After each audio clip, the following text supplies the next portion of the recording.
Hello everyone, welcome back to the channel. Today we are diving into one of the most shocking and dangerous developments in the Middle East. The day Iran launched its biggest attack on Israel marked a turning point, not only for these two countries but also for the wider world watching closely.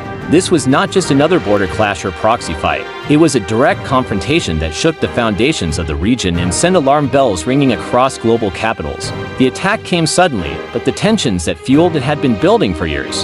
Iran and Israel have been bitter rivals for decades. Israel has long accused Iran of funding militant groups like Hezbollah and Hamas, giving them weapons and money to fight against Israel from Lebanon, Syria, and Gaza.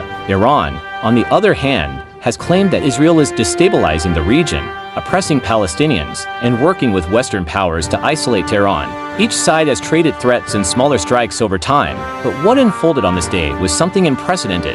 Iran unleashed a barrage of missiles and drones targeting Israeli military positions, infrastructure, and even areas close to civilian centers. For many in Israel, sirens filled the air as families rushed to shelters. The Iron Dome defense system, which has saved countless lives in past conflicts, was pushed to its limits trying to intercept wave after wave of incoming attacks. Despite its effectiveness, the sheer scale of the assault meant that some missiles slipped through, causing damage and injuries. The Israeli leadership immediately declared the nation was under direct attack from Iran itself, not just its proxy forces. This distinction mattered. It signaled that what was happening was no longer shadow warfare, but a direct clash between the powerful enemies. Israel's response came quickly and fiercely.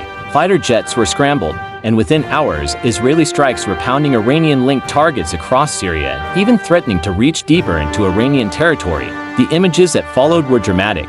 Fireballs lit up the night sky, air defenses roared, and the sound of explosions echoed in cities that had become accustomed to fear but never at this scale. International media rushed to cover this story, describing it as the most serious escalation in the Middle East in decades. World leaders scrambled to react. The United States reaffirmed its support for Israel, warning Iran that any further aggression could spark a regional war. European nations called for restraint, urging both sides to avoid pushing the conflict into a full-scale war. Russia and China, meanwhile, criticized Israel's retaliation and sided with calls for negotiations, though their underlying interests were clearly tied to maintaining their own influence in the region.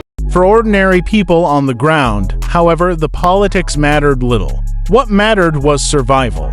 In Israeli towns near the border, parents held their children tightly as the sounds of air raid sirens became constant. In Iran, state television portrayed the attack as a heroic stand against what it described as Israeli aggression and oppression.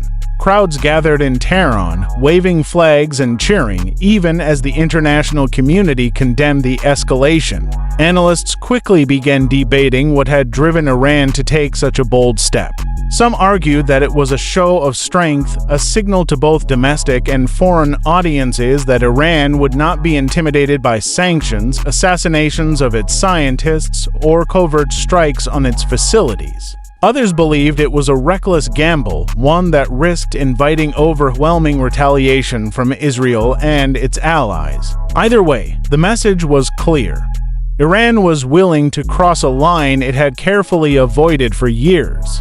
For Israel, the attack exposed both strengths and vulnerabilities. The Iron Dome and other air defense systems proved their worth, intercepting the majority of incoming fire. But the volume of the attack revealed that no defense system is perfect. It raised troubling questions about how Israel could handle even larger barrages in the future, especially if multiple fronts, Lebanon, Gaza, Syria, and Iran itself, were activated at the same time. As the hours turned in 2 days, the world held its breath. Would this spiral into all-out war? Would Israel launch a direct strike on Iranian soil? And what role would the United States play if the conflict widened? History has shown that wars in the Middle East rarely stay contained. The fear of oil prices skyrocketing, global shipping lanes being disrupted, and millions of people being displaced loomed over every discussion. Inside Israel, the government rallied the population, emphasizing unity and resilience.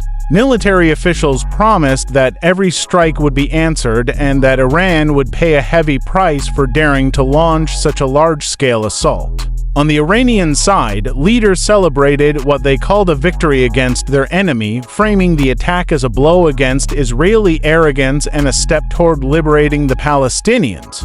But beneath the bravado, both nations understood the stakes. A prolonged direct war could devastate economies, destroy infrastructure, and cause untold suffering. This realization did not stop the exchange of fire completely, but it introduced a level of caution. Back-channel talks through regional mediators, including countries like Turkey and Qatar, began to quietly explore ways to de-escalate, even as both governments maintained their fiery public rhetoric. The day Iran launched its biggest attack on Israel will be remembered as a moment when the balance of power in the Middle East was tested in a way few could have predicted. It revealed the fragility of security, the dangers of unchecked hostility, and the terrifying speed with which events can escalate. For many watching around the world, the lesson was clear. The Middle East remains a flashpoint that can ignite at any moment, pulling in powers far beyond its borders. While missiles can be intercepted and armies can retaliate, the deeper issues of mistrust, ideology, and unresolved conflict continue to drive cycles of violence. Without serious efforts toward peace, moments like this will not be the last. As the smoke cleared, both Iran and Israel claimed victory, but in truth, the attack left scars on both nations and brought the region closer to a war that no one truly wins. The people, ordinary men and women who want only safety for their families, remain the ones who bear the heaviest cost. And while the politicians and generals may celebrate their actions, history may look back on this day not as a triumph, but as a warning of just how close humanity came to plunging into an even greater catastrophe.